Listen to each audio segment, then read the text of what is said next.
Welcome to the October 2018 meeting of the Houston County Historical Society, Special Edition. I'm Deborah Stanfield, the President of the Historical Society. Many thanks to Jackie and Donald Bateman for their vision and the follow-through for this World War I project. Please note the exits to the front and the back of the room. Restrooms are on your right. We appreciate the generosity of the Tennessee Ridge City Hall for the use of this great building.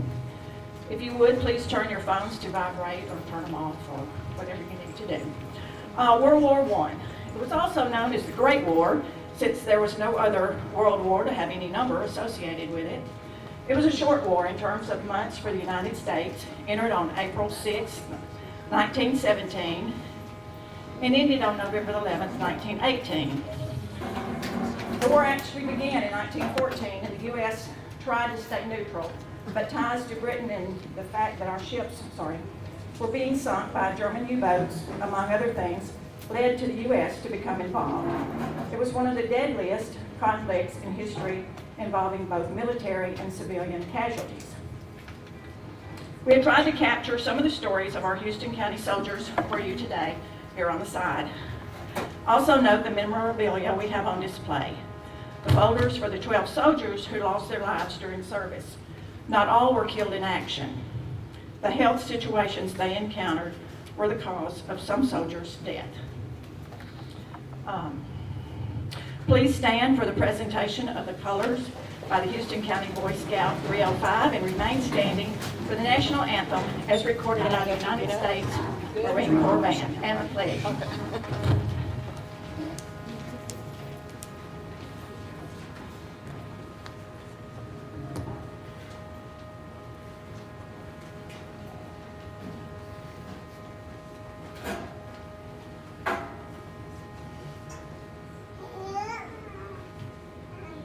Part the colors.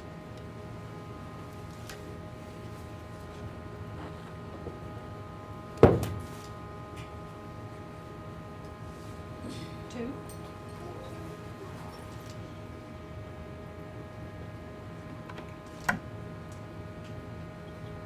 Retire.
It is our pleasure to introduce retired United States Marine Gunnery Sergeant Charles Sweeney. Among his many accolades, Gunnery Sergeant Sweeney received 2 Purple Hearts.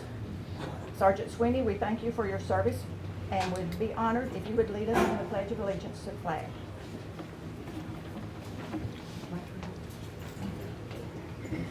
Pledge allegiance to the flag of the United States of America and to the republic for which it stands, one nation, under God, indivisible, with liberty and justice for all. You may be seated. Am I turned on? Yeah, I turned it on. You turn me off? I turned it on. Oh, I'm back on? Okay. Okay, Charles.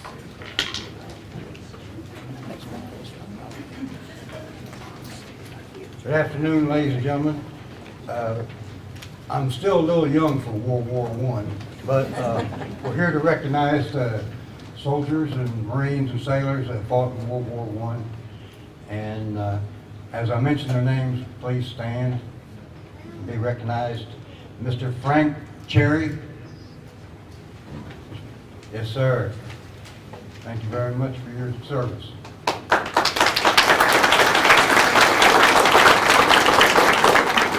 Mr. James Shimmy Copley.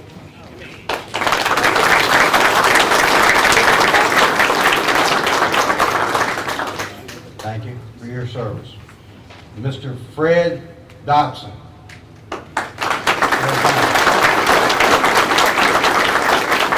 Thank you for your service.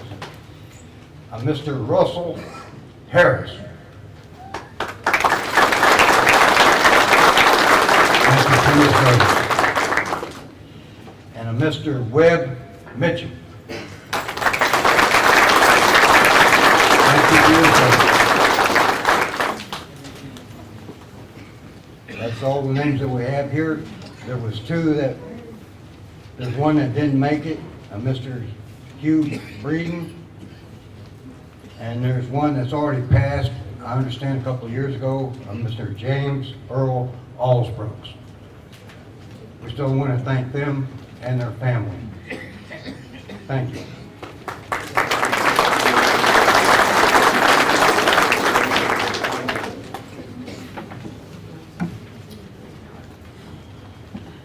In this 100th anniversary year of the end of World War I, it is only fitting that we remember the service and sacrifice of the men and women of Houston County who were called to serve. First, we would like to recognize our Gold Star families that are in attendance today. Traditionally, a Gold Star family member is the parent, spouse, child, or sibling of a soldier who died during serving their country. Since it's been 100 years or more since these brave soldiers of World War I made their ultimate sacrifice, we are including in our Gold Star families any family member of a soldier who died in service during World War I. If you are related to one of the 12 Houston County soldiers who died while in service during World War I, please stand and remain standing so that we may recognize the service of your loved one. You are our Gold Star families.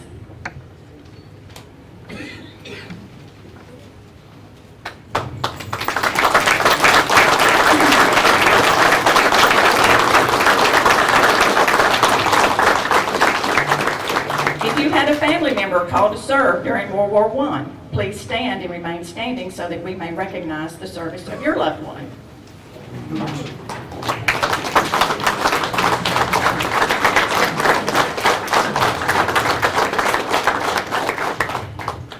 If you are here today to honor the service and sacrifice of the brave men and women of Houston County who were called to serve during World War I, please stand and remain standing.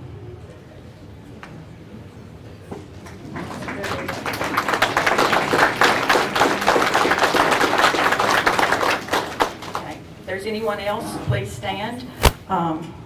We would like to ask Howard Spurgeon to present our invocation as we honor these brave men and women. Howard is a Navy veteran who served in Vietnam. His father served in World War I, and his granddaughter, Ashley Diane Short, is currently serving in the Air Force at Lackland Air Force Base in San Antonio, Texas. His grandson, Cody Howard Spurgeon, is in the class of 2022 at the Naval Academy in Annapolis. Mr. Spurgeon.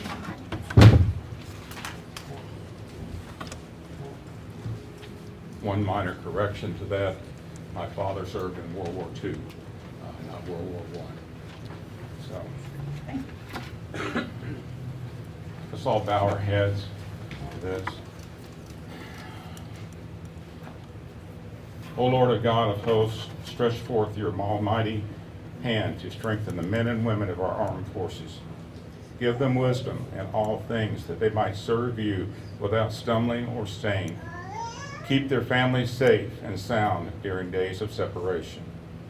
As we come together today in this place to honor those of the First World War, we also need to remember those who fought and were caught up in the tragic events of later wars. We pray that God will heal all memories and bring healing as we speak words of peace. Let us remember those who are fighting today as well as those who paid the price of the freedom we now enjoy. Today, the soldiers of World War I, we honor, and while memories of World War I haunt us today, we bow our heads and weep. Yet it's with respect we celebrate lives today of all those who fought for this courageous yet tragic event to help preserve our peace. Let us propose be to help our fellow citizens by remembering those who have served our nation. In times of conflict, let us be thankful to them or be thankful for them as we thank the Lord for this day has given us to remember the legacy and strength of those members of our community who served during World War I. They fought not to destroy a nation, but a nest of evil ideas. The fields of Flanders and the trenches of the Flanders are now gone. They are nothing but a silent field providing flowers and memories for those that fought there. We also ask that the fields of Flanders and the trenches that are now silent, that everything became silent on 11/11/11. With that, in that particular date that we have, then the cold dark seas and the field of poppies returned to peace. Gracious Heavenly Father, we pause to give our heads bowed before you to humbly ask your blessing and to give thanks to the goodness you have shown us. Assist us to overcome our human weaknesses and needs. You have urged us to feed the hungry, give drink to the thirsty, and aid the poor and needy. Remember especially in your love those families who experience loss in wars, conflicts, those missing, broken in mind and body. We ask that you pray for us and provide us with blessings, Lord, on your effort to preserve our soldiers in battle. Amen. You may be seated.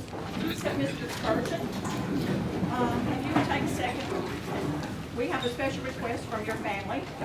On this day, when we are honoring our past military heritage, we would like to give a salute to the future by presenting you with this portrait of the Spurgeon family commitment to the military, past and future. Looks like we're in good hands. Thank you to the Spurgeon family for your service, past, present, and future.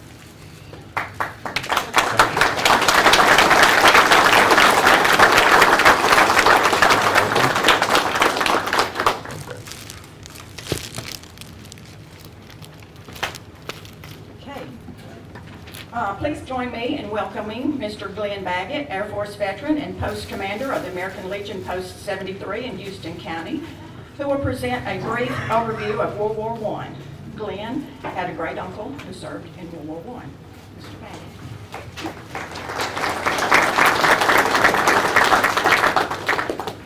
Thank you, everybody, for being here today. When I was asked to do an overview of World War I, I got to thinking there are so many aspects of the conflict, of where to begin. So I thought I might do a brief discussion of the technology that was World War I and what these soldiers had to face. When we think of technology today, we think of self-driving cars or the computer that many of us have in our back pocket that just happens to make a phone call. 100 years ago, though, the technology concept was totally different. It was more about techniques and how to accomplish objectives. And I thought we could take a look at that for just a minute today. Initially, the European generals thought that the war, would be a battle of movement. Turns out it was a battle in the trenches. They had to figure out how to go from one side to the other and cross that no man's land without losing many lives. So the first technology advancement was the Army tank. Came out in 1915, British Mark I. Pretty soon, France developed their own version with the turret on top, which has given us the symbol we know today as the classic tank. Another significant advancement, unfortunately, were gas masks. This was due to the introduction of the poisonous gas in the battlefields. Gas masks were developed not only for humans, but they had to do it for the pack animals and the horses as well that were exposed to it. Germans first deployed chlorine gas on the battlefield in April of 1915 in France, attempting to exploit a loophole in international law that said gas projectiles were to be banned. They figured there was no prohibition against simply releasing the deadly gas and letting the wind carry it to the other side. Of course, there had to be advances in ammunition. Through the history of combat, very few successful battles were ever fought at night. The British developed the first tracer routes.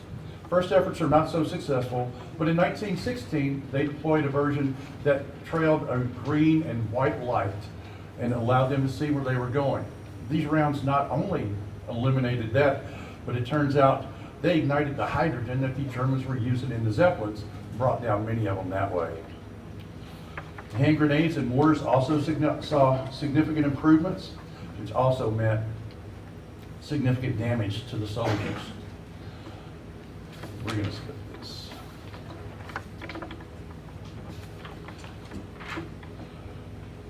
Not all advances came on the battlefield.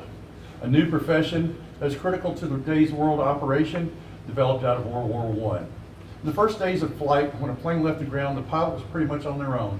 No way to provide input or receive any information. The U.S. Army began experimenting with installing two-way radios in aircraft prior to World War I involvement. And in 1916, technicians could send messages up to a distance of 140 miles. They could send messages to other planes, and thus the air traffic controller was born. The medical profession saw advances due to one of the most notable, also saw advances. One of the most notable was provided by Marie Curie. She set out to reduce the size of X-ray machines so they could be installed in small trucks and cars. She had 18 of these radiological cars, or little Curies as they were called, that toured the field toured battlefields. African-American inventor Frederick Jones developed an even smaller portable X-ray machine. On a side note, Mr. Jones also invented refrigerator units, air conditionings, and a self-starting gasoline lawnmower. With the increase in the power of the bombs came the injuries to the soldiers. And one of the most important increases in battlefield medicine was the Thomas splint. It's still being used on the battlefield today. In 1914, 80% of the soldiers with broken legs died because of it. By the time the splint was implemented in 1916, 80% of those soldiers survived. New techniques in facial surgeries and burns were also developed. Huge advantage in prosthetic limbs and technology to meet the hundreds of thousands of amputees. This also ushered in the beginning of the ambulance corps. Before ambulances, soldiers were simply retrieved from the battlefield, loaded on the trains and sent to the nearest town before they even started receiving medical care. Ambulances were able to start control the bleeding, clean the wounds, and begin those life-saving techniques hours or days ahead of time. One of the notables that came from this, the Volunteer Ambulance Corps, many people volunteered to serve as drivers. Authors E.E. Cummings and Ernest Hemingway were two.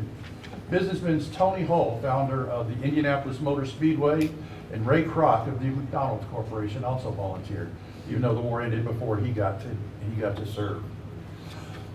And now on a less technology-related note, the license plate that was on the car when the Archduke was shot read A111-118. Numerologists translate that to Armistice 11-11-18. Thank you for your time.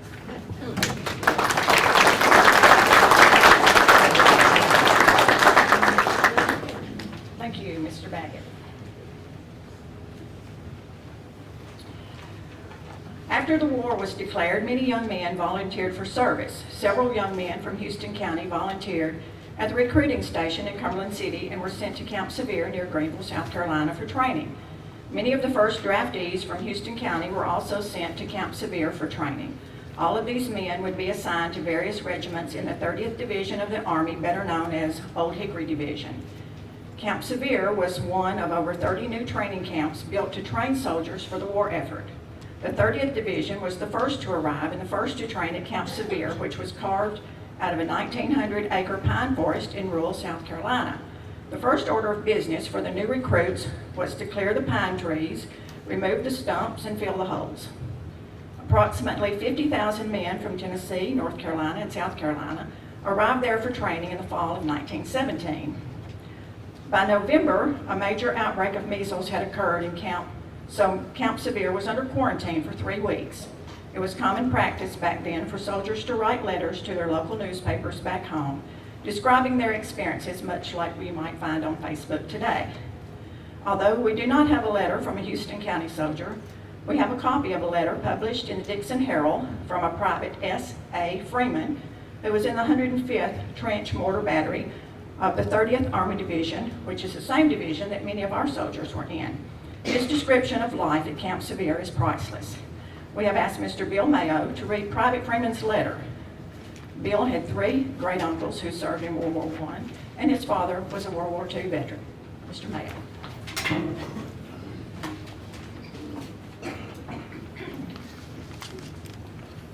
I'm very grateful for the opportunity to be asked to read this letter. I find it very informative, and without any other ado, let me read the letter. Private Freeman had sent this letter to Dixon, to the Dixon Herald, and it was published on December the 14th, 1917. The headline for this letter was titled, "Camp Sevier Boys Are in Fine Spirits." And with that, he writes this letter. The quarantine, which has hung over the Camp John Sevier like a cloud, was lifted last Friday at noon amid the cheering of men in the camp. We again are permitted to go about the camp, to the YMCA, to Paris, and to Greenville, South Carolina. Saturday, every conveyance of any kind was pressed into service to carry the men to Greenville who wanted to go. The interurban trains were crowded to their utmost capacity. It looked like everybody in the camp wanted to go to Greenville at the same time. We're having some severe cold weather here at the present. We drafted men are suffering from a lack of winter clothing. The wind sure does whistle through our trousers, and we are hopeful that the weather will either warm up or we'll get our winter clothing issued to us. However, we're living on hopes that that will happen soon. We had another change in our bill of fare. Sweet taters and molasses have been taken off the menu, and black-eyed peas and macaroni was added. Private Freeman continues to write, if you have any friends in the Army, don't fail to write them, for it certainly does do a good soldier boy, makes him feel good to receive a letter from some of his friends back home. He writes, we are still progressing in our drill with Springfield rifles, and the next thing will be trench drill of 6-inch trench guns. Although we have not received the 6-inch guns yet, we're hopeful that they will arrive sometime in January. We now have some place to go in the evenings to write our letters and to see our friends, since the YMCA has been permitted to open its doors again.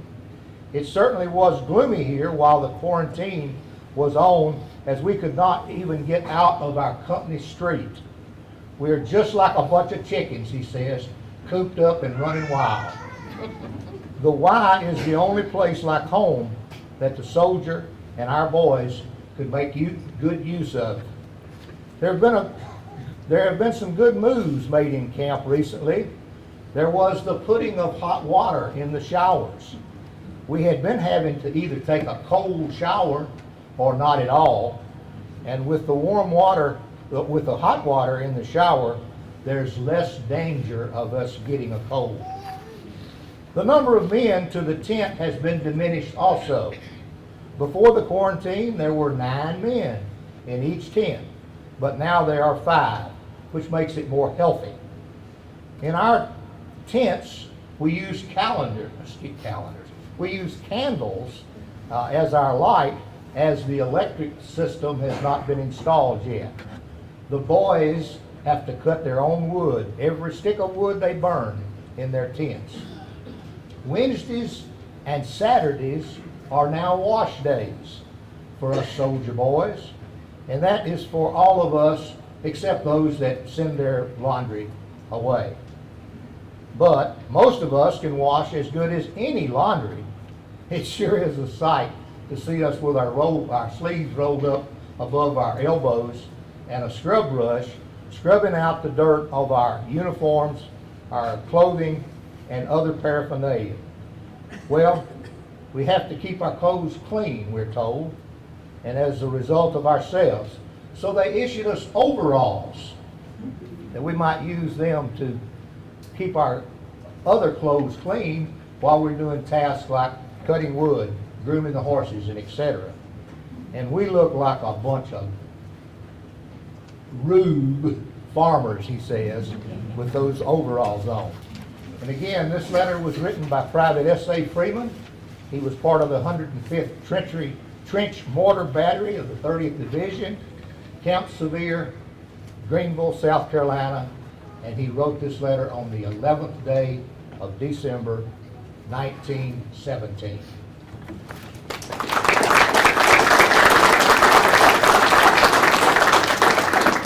Thank you, Mr. Mayo. The family of Barry Boyd is the first Gold Star family we will highlight today. We have asked Brenda Lewis to tell us about the Barry Boyd family. Brenda's late husband, Mike, served in the United States Marines during the Vietnam War, and her dad was a World War II veteran. Here's the Barry Boyd family story presented by Ms. Brenda Lewis.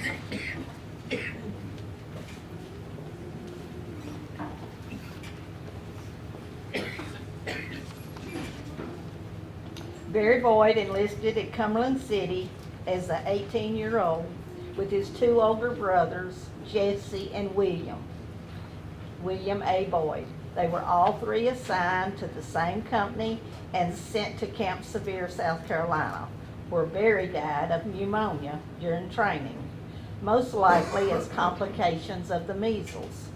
Jesse and William were shipped overseas with Company L, 119th Infantry Regiment, 30th Army Division on May the 12th, 1918.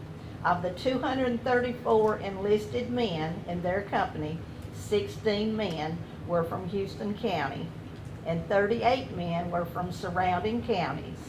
The 119th Regiment saw action in 4 major engagements, the most famous of which was at Bellecourt, where the 30th Division helped lead the charge which broke through the Hindenburg Line, which by all accounts helped shorten the war.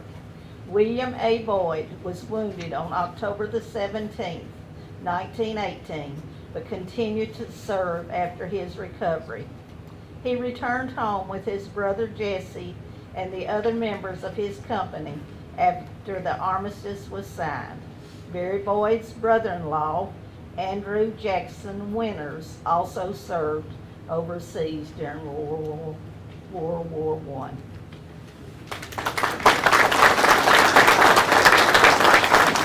Thank you, Brenda. Our second Gold Star family is the Bush family. We have asked Kay French, one of the Houston County historians, to tell us about the Bush family. Kay's grandfather served in World War I, and her dad was a World War II veteran. The Bush family story presented by Ms. Kay French.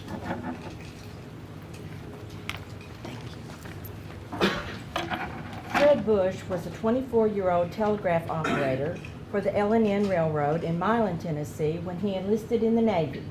He was sent to Harvard College in Cambridge, Massachusetts, to radio school to learn how to be a radio operator.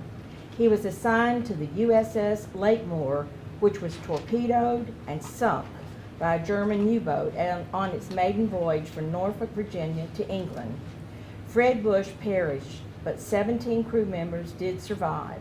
Reportedly, his last message was, "Tell Mother the ship is sinking and I'm going down at the post of duty."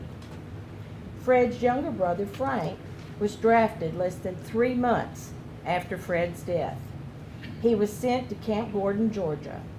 Tragically, Frank arrived at Camp Gordon in the midst of the influenza pandemic of 1918. Over 20 million people died worldwide. It was a particular problem in Army training camps due to the crowded conditions and the spread of disease with troop movements. Sadly, Frank died of pneumonia while aboard a ship bound for France.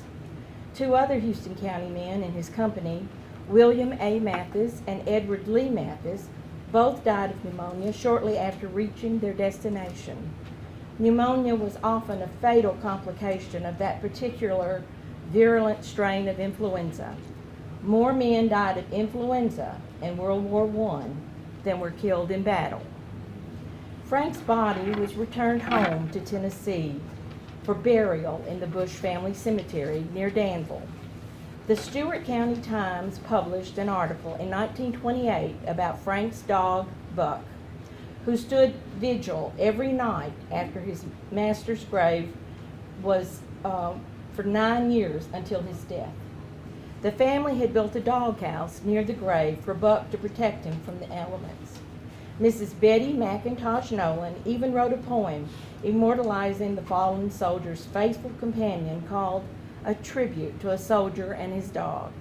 Buck's story was included in the History of the Danville, Tennessee by the Houston County Historical Society.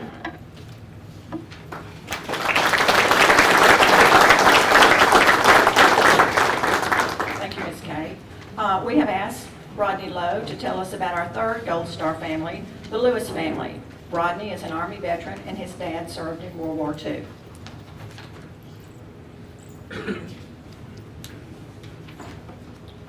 Albert and Sarah Lewis, who lived near White Oak, had 12 sons. 7 of their sons served in World War I. It was thought at the time 7 brothers from one family might have been the largest number from one family to serve. Luther Lewis was the first son to join the Army, where he served in a machine gun battalion. Lonnie, William L., Horace, Charlie, and Dallas all volunteered at Cumberland City and were sent to Camp Sevier, South Carolina for training. They were all assigned to Company L, 119th Infantry Regiment, 30th Armored Division, and shipped overseas with the following men from Houston County: William A. Boyd, Jesse Boyd, James E. Tew, John T. Tew, Preston Cook, James L. Adams, Anderson Wynn, Elvis Stampler, Carl Bass O'Gwen, and Lester Durham. Lonnie and his brothers were excellent marksmen and quickly became known as the Tennessee Squirrel Shooting Bunch. The 119th Infantry Regiment was engaged in 4 major battles. Lonnie was killed in Belgium on September 1st, 1918, reportedly by sniper fire. Lonnie's younger brother, Walter, was inducted into the Army 5 days after Lonnie was killed. A little over 3 weeks later, he was on board a ship bound for France, where he served in a POW escort company. At the same time Walter was setting sail, his 4 older brothers in the 119th fought on with a heavy heart. They were engaged in one of the most significant battles of the war. Their battalion helped break through the highly fortified German defensive position known as the Hindenburg Line. Both Charlie and Dallas were wounded. 2 weeks later, William L. was also wounded. After recovering from their wounds, they rejoined their unit. All 4 Lewis brothers in the Company L 119th Infantry Regiment sailed for home on March 21st, 1919, with the remaining members of their company. After the war, they were all active in their local VFW, where they enjoyed being known for their marksmanship. Sounds a little like Alvin Yard, don't it?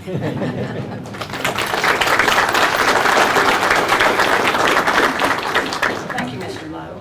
Our 4th Gold Star family is the Worden family. We have asked John Thomas Worden's great-nephew, Keith Stanfield, to tell his story. Worden family presented by Keith Stanfield.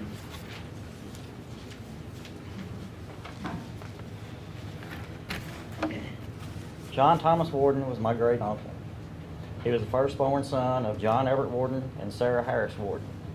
Although I never knew him, I always knew how much it hurt the family to lose a son in such a tragic way.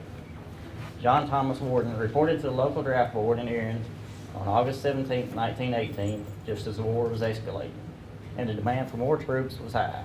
George D. Outlaw Jr., Glenn Turner Griffin, Clyde Cathy, Nick Carl Meadow reported the same day, and they were all sent to Camp Gordon, Georgia. These men were needed to fill Houston County's draft quota. They replaced men who had been called earlier but rejected due to physical reasons. At Camp Gordon, John Worden and George D. Outlaw Jr.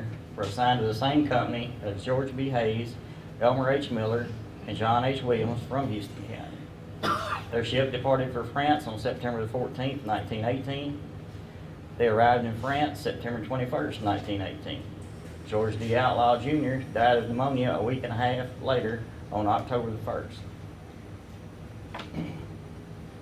About a week later, John Thomas Warden died of measles and pneumonia on October the 8th, 1918, just 52 days after he reported to the draft board in Erin. Once again, the spread of communicable diseases such as measles and influenza had taken its deadly toll on these young soldiers. It's already been stated, and you'll hear it again, more men died of disease in World War I than died in battle. John Thomas Warden was initially buried in France, but was later returned home to be buried in the Parchment Cemetery at the request of his mother.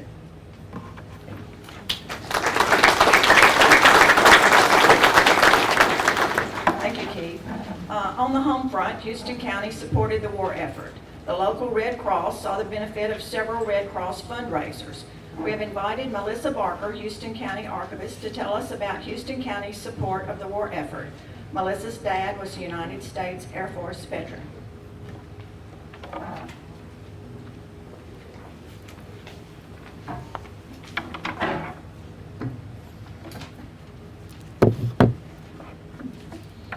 When the United States officially entered the Great War on April 16, 1917, it had been raging in Europe since July 28, 1914, some 993 days. Bound by its government charter to support the U.S. military, the Red Cross was championed by President Woodrow Wilson as he called upon the American people to back the organization in its support of thousands of young men heading to the battlefields of Europe. Locally in Houston County and the surrounding area, the local Red Cross chapters answers the call for help, and they still do today. The local newspapers of the day are a great resource to us to know just what the Red Cross and local citizens were able to accomplish. I would like to read to you an article that was published in the Fayette Falcon, a newspaper from Summerville, Tennessee, which is in Fayette County next to Memphis, dated April the 19th, 1918. The article reads as follows, and I quote, "A broom which was first donated to the Red Cross chapter in Houston County by a widow who has 2 sons in the Army and had nothing else to give was sold in Dickson County, bringing $70. The proceeds to go to the Red Cross chapter. This broom was first sold in Houston County, bringing $61.50. It was then sent to E.L. Lewis of Humphreys County, who was the father of 12 sons, 6 of whom are in the service to Uncle Sam. It was sold in that county for $31.50. It was then sent to R.L. Few in Dickson County, who gave it to the Red Cross chapter with instructions to sell it as before, bringing $70. As of the date of this report, the broom has so far raised $163.50, unquote. In 1917, in another fundraiser, the Red Cross was having an auction. In this fundraiser, banker and prominent businessman Ewing Garner Harris, who was the mayor of Erin during World War I, had a quilt made and entered it into the auction to benefit the Red Cross.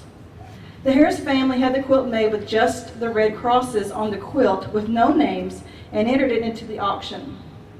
Mr. Harris purchased the quilt back at the auction and then had all of the names handwritten onto the quilt by J. McDonald, who also signed the quilt. Most of the names on the quilt are World War I veterans.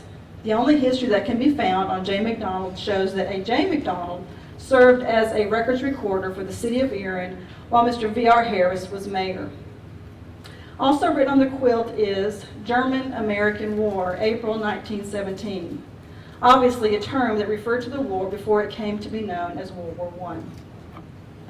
This quilt was donated to the Herb Gould Veterans Park by Reverend Robert S. Mitchell in 2016.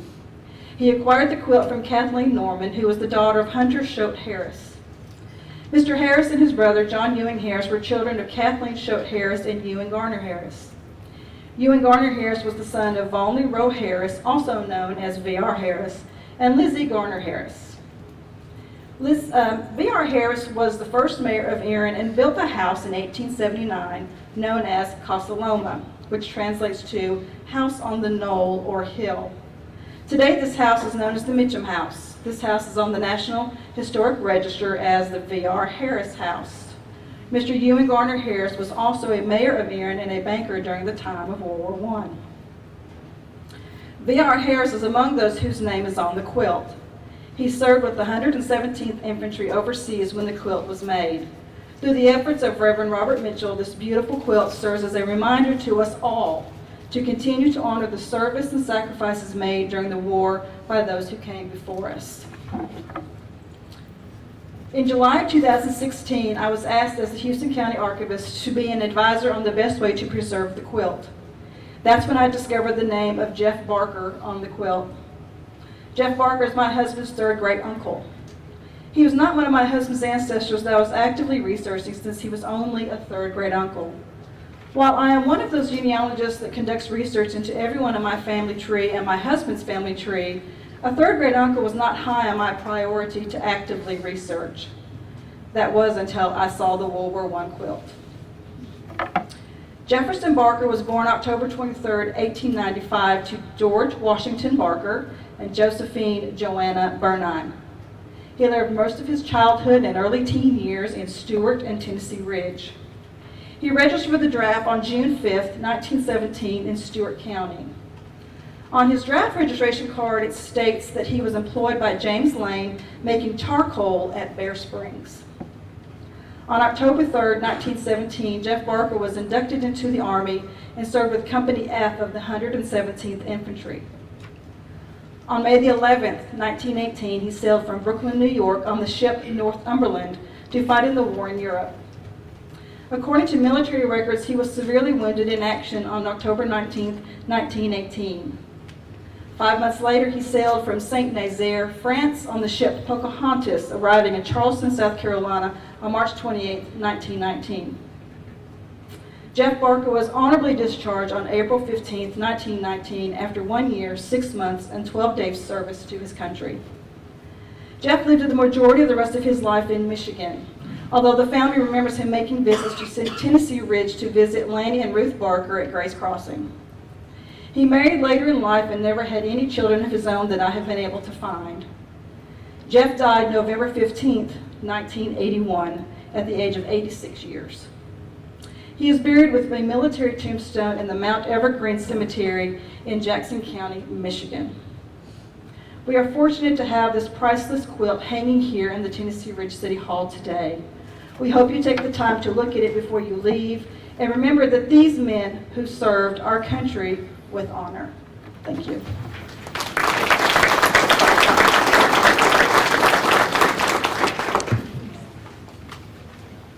And for those of you who haven't seen, the quilt is right around the corner here. If you can't read the names on it, there is a key on the side that tells what names are on the quilt itself. Every soldier has a story. We have some great stories here in Houston County. At this time, we would like to ask Mr. Scott Lyle to come forward and tell about his grandfather, Mr. Arthur O. Rye's story.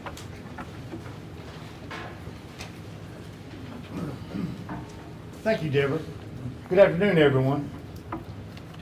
My name is Scott Lyle. I'm the paternal grandson of Arthur Otis Rye, a private in 150th Infantry, the 38th Division of the U.S. Army.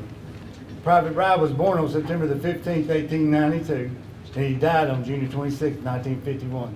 He served in combat in France in 1917. Granddad Arthur wouldn't talk about his service, his combat service. All he would say was, I got close enough to hear the big guns. Well, a lot of them are like that, right? But I do believe Granddad Arthur believed in serving. He served in combat in World War I. He served as sheriff of Houston County between the wars, and in the Second World War, he worked as a guard, guarding the Danville Bridge against German and Japanese saboteurs. And they never saboteured it, so I guess he's done a pretty good job. There's just one, I say it's a story, but it's one thing I guess he couldn't cover up, amazingly. After his training, he was drafted, inducted, trained, and then sent across the Atlantic Ocean on a ship, naturally. There were no planes back, well, there were planes then, but anyway. But halfway across, he had an appendicitis attack, amazingly. And he was operated on by the medics, not doctors, they were medics. I guess bite the bullet, but let them do it and take his appendix out. You know what, Granddad ought to be going, why me, Lord? Come on, give me a break. Have going off the war, you just lay this on me. But that basically about month. Would you like to add anything?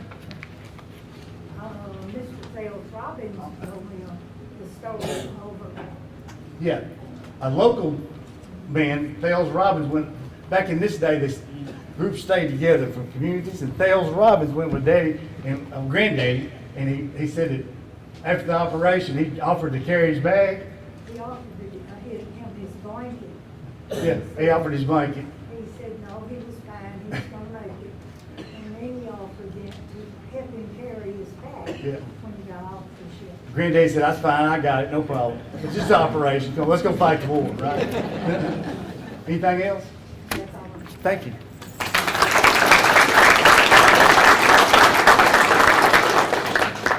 Thank you, Scott, and we would like to let you know too that some of Scott's memorabilia is on display on my right or left over here. We would like to ask Mr. Bob Wren, a member of the George William Nolan family, to come forward and tell Mr. George William Nolan's story.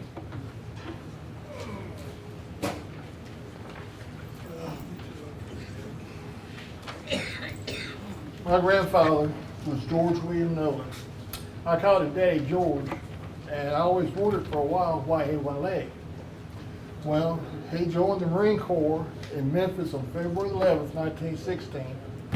Went to World War I, fought in the Belleau Woods, and during an attack, he lost his leg to a mortar attack. A big fellow Marine saved him, picked him up, moved him behind him, said, you might get hurt, let me put you here. And I'd be down if he didn't get wounded. So they said it was terrible, all you could see was just the smoke. They took him to the aid station, the big fella did, the Marine who said he's gonna save him, took him, his backpack, and all of his equipment. They get there, and he survived the amputation. He could actually see the shrapnel hanging out of his leg. He comes home, never missed a lick, drove a tractor, drove a bulldozer, doing whatever he wanted to do. Daddy George was a mess. And, but what's so bad about it, later, while the family was waiting to hear what happened, they get a telegram basically telling them no chance of survival. And he fooled them. He survived not one amputation but two. Come home. The big Marine that moved him come to see him about every year, him and his wife. And he made a habit, him and that fellow Marine would go to all the Arrowhead Division's, what he called get-togethers. And sit down and talk about their days. And what all they got into, what we don't want to know about probably. But I brought some stuff with me. I've got his hat, I've got his shrapnel, his medals, and some other stuff you want to look at. Thank you.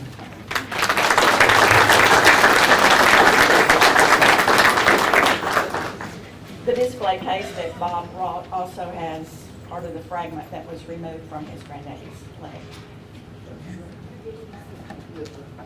We would like to ask at this time Miss Betty McKinnon to come forward and tell us the story of her father-in-law, Mr. Buren McKinnon. Betty's late husband, Bob McKinnon, was a World War II Army veteran and one of Houston County's biggest supporters of all of Houston County veterans. Miss Betty McKinnon.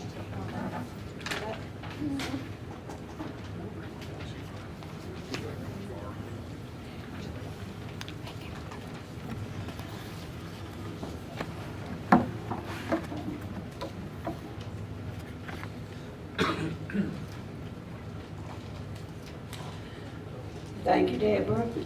Gold Star families, God bless you. And thank you to all veterans. Thank you for your service. I've been asked to tell the story about one World War I soldier from Houston County that was told to me many years ago. Don't we wish our hindsights were don't we wish our foresights were half as good as our hindsights? Oh, the questions I could ask today, and how I would sit and listen more than what I did. But I listened enough to tell this. Virgil Buren McKinnon was born in Houston County in May of 1897. In 1918, when he was 21 years old and the World War I was being fought, he enlisted in the Army. He was sent to Knoxville, Tennessee for training. From there, he was sent to Aberdeen Proving Grounds for assignment. And the hand of fate stepped in, and he was transferred then to Fort Dix, New Jersey. Fort Dix, New Jersey is just across the river from Philadelphia, Pennsylvania. In Philadelphia, there was a young school teacher who was a member of a sorority. When Fort Dix celebrated a holiday, they held dinners and dances. Women at that time were not in the military service, so the young school teacher and her friends would go to Fort Dix and, in her words, to dance with the soldiers. In February, they were celebrating George Washington's birthday with a dinner and dance, and the young school teacher and her friends attended the dance to dance with the soldiers. Fate again stepped in and placed the young school teacher, Eve Stoltz, into the arms of a very tall and handsome young Southern gentleman by the name of Virgil Buren McKinnon. On the 15th day of March, 1919, he was promoted to the rank of corporal and assigned to the 666 Motor Transport Corps, but remained at Fort Dix. Every holiday from then on found them together, and then he began visiting in their family home. The Southern gentleman was discharged from the Army, but he returned to Houston County. This romance did not end, as they started corresponding, and a couple of years later, things got serious. In cleaning out some papers a few years ago, we found a letter Miss Eve had written. My dad had owned a barbershop in Philadelphia, and one of his regular customers was the manager of the Ford Motor Company plant, and she wrote, "If you will come to Philadelphia, I'm sure Dad can get you a job here." Being a country boy, he no longer desired to locate in the city. Bob used to say, "Thank you, Lord, for Dad's decision." In June of 1922, the young teacher and her sorority boarded a train in Philadelphia bound for Cincinnati, where she had to change trains going to Nashville. Seeing her safely on the train, her friends returned to Philadelphia, and she traveled to Nashville, where she was met at Union Station by the young Southern gentleman and his sister, Louise. From there, they went immediately to McKendree Methodist Church on Church Street in Nashville, where they were married. They then journeyed to Erin and moved into a house on West Main Street that today has the number 4385. They lived there until his death in 1976 and she in 1990.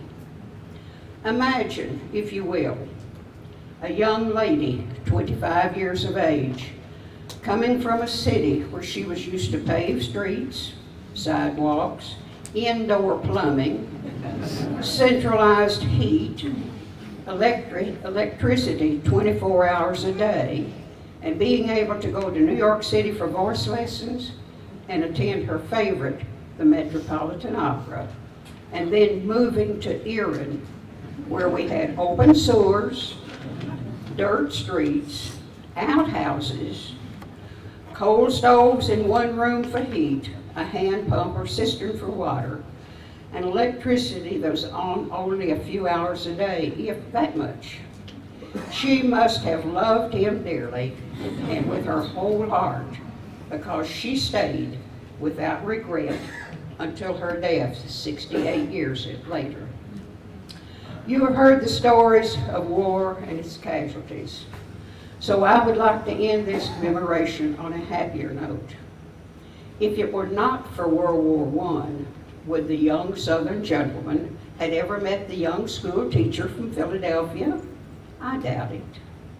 So because of this, Houston County was given a young lady that taught second grade for over 38 years. That's somebody shaking their head. There are people today that tell me what a wonderful teacher she was, and how honored they were to have been in her class. She became involved in the county, and the Methodist Church had a great choir leader for 50 years. Many brides remember her singing at their weddings, and families remember her singing at their loved ones' funerals. At the age of 92, she was still going door to door to all the businesses and houses in Erin collecting for the American Cancer Society. She belonged to many civic organizations, and the family laughingly have said she probably belonged to both the Republican and the Democrat women because it gave her someplace to go. I, for one, am glad fate entered into Pappy's life, as he was affectionately called, because I was married for 69 years to their young son, Bobby, a World War II Navy veteran. Thank you for the privilege of letting me share this story with you.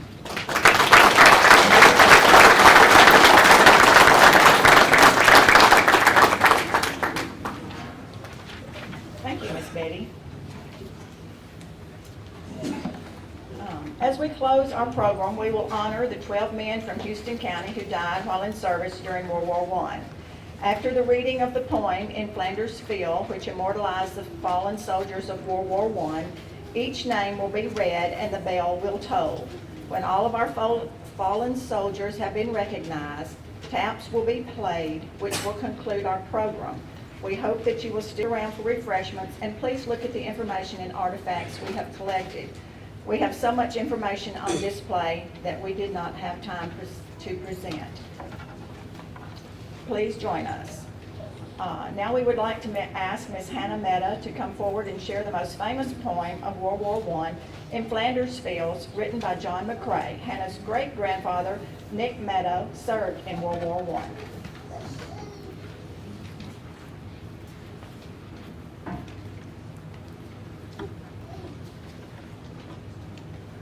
In Flanders Fields by John McCrae.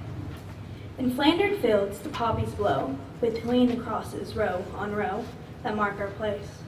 And in the sky the larks, still bravely singing, fly, scars heard among the guns below. We are the dead. Short days ago we lived, felt dawn, and saw sunset glow.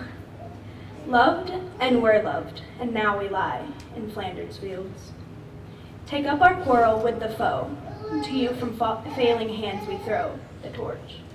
Be yours to hold it high. If ye break faith with us who die, we shall not sleep, though poppies grow in Flanders Fields.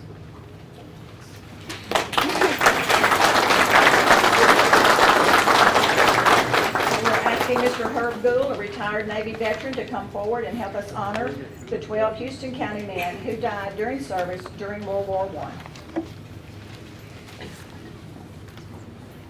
I would ask you to please stand, if you're able, in honor of these Houston County soldiers who died in service during World War I.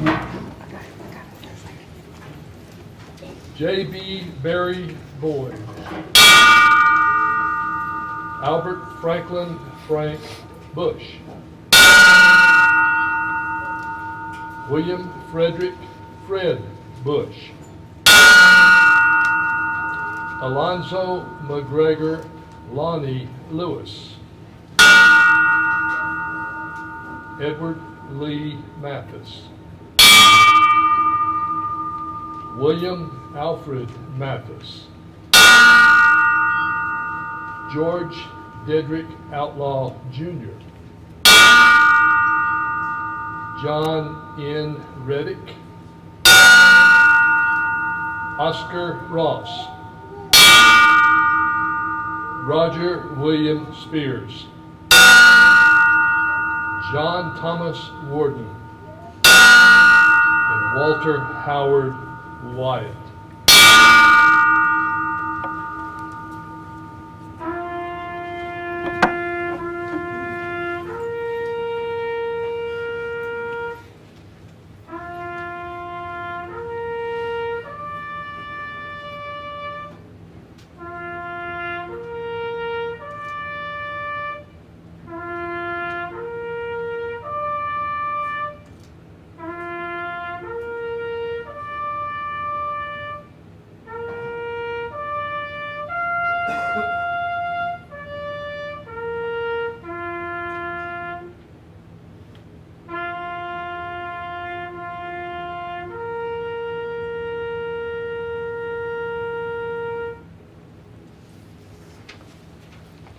This concludes our program.